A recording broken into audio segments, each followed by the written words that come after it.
Unite Union describes them as the new sweatshops, but you probably know them as call centres. Well, right now, the Survey Talk call centres workers have walked off the job over a dispute with their Australian bosses' refusal over pay rates and conditions. Joining me is Mike Treen from the union, who says this is the first industrialised action organised Anzac fashion as a united Trans-Tasman protest. He and Rosalind Prasad, a Survey Talk market researcher, join us now. Good morning to both of you. Thanks for coming on the show. Mike, if I could start with you. Why was Unite approached internationally to help the Survey Talk workers? Because call centres can be put anywhere in the world, as we know, and the Australian call centre industry would repeatedly say to the union there, whenever they try to improve the wages, that if the wages go up, we'll move to New Zealand, which is cheaper. So the Australian unions thought that the best way to combat this was actually to help us organise the industry in New Zealand, which they did do. They sent an organiser over, we teamed up, and we signed up 500-600 workers in the market research companies, and we're trying to negotiate with the main about 10 companies that do this sort of work.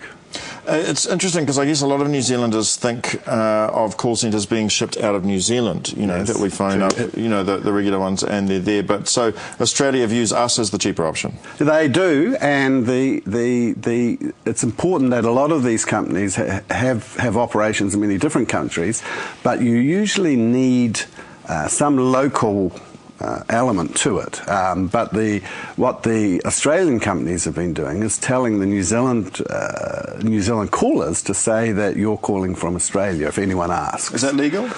Well, whether it's legal or not, I don't know, but that's a practice. Rosalind, were the workers at Survey Talk, were they worried before the Australian unions got involved? I mean, had they tried to talk to the New Zealand unions or anything like that? We didn't have a union before, but... But you'd been unhappy with the conditions? Yes, we were unhappy because people used to get fired because of their accent or coming late, 5 minutes late to work. And what are the working conditions like in Survey Talk? I mean, how do you find the actual... We have to use, we have to share broken and unclean equipment, and which is very unhygienic. And if one person gets sick, the rest of us get sick as well.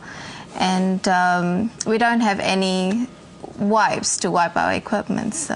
And the workers are all casual, so there's no sick or holiday notice? No holiday pay, there's no sick leaves.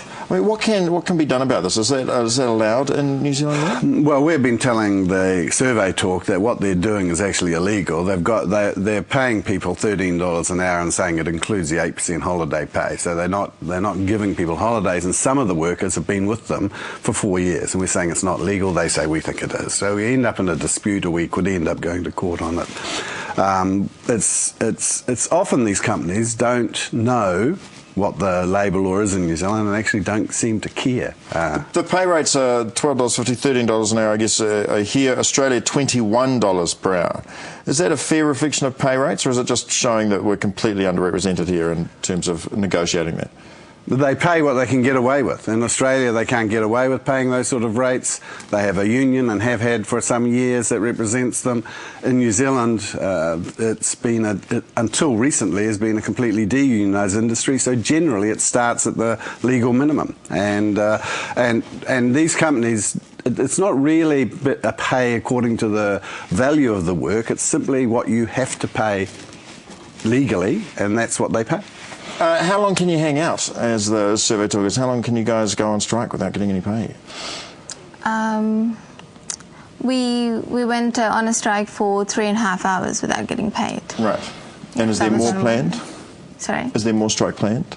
We are planning to strike more if they still ignoring our claims. I mean, isn't there a danger here that if you manage to do the absolute best and to get the pay rates equal with Australia and to get the conditions equal with Australia, then the Australian unions will have achieved a heck of a lot because they'll all go back to Australia and take the jobs with them? There's always a risk. I think that there's a need for an industry in New Zealand, and there's a need for New Zealand callers to the New Zealand public.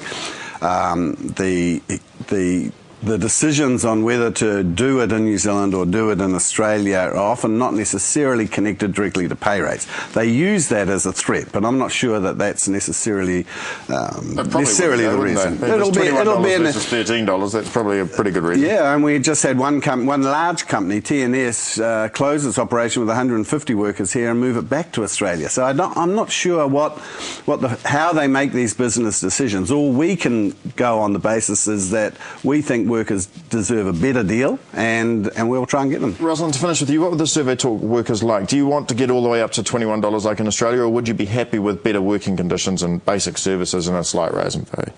We'll be happy with better pays, and we want a healthy condition as well, because we get monitored by Sydney through a camera, and we get told off if we're talking to someone sitting next to us, if someone was going to the toilet, by the supervisors in New Zealand. Right. So which is very stressful. So you just want the basics, to make the job enjoyable and cope with it well. Well, excellent. Good luck, Mike, and good luck, Rosalind. I hope it all turns out well for you in the end.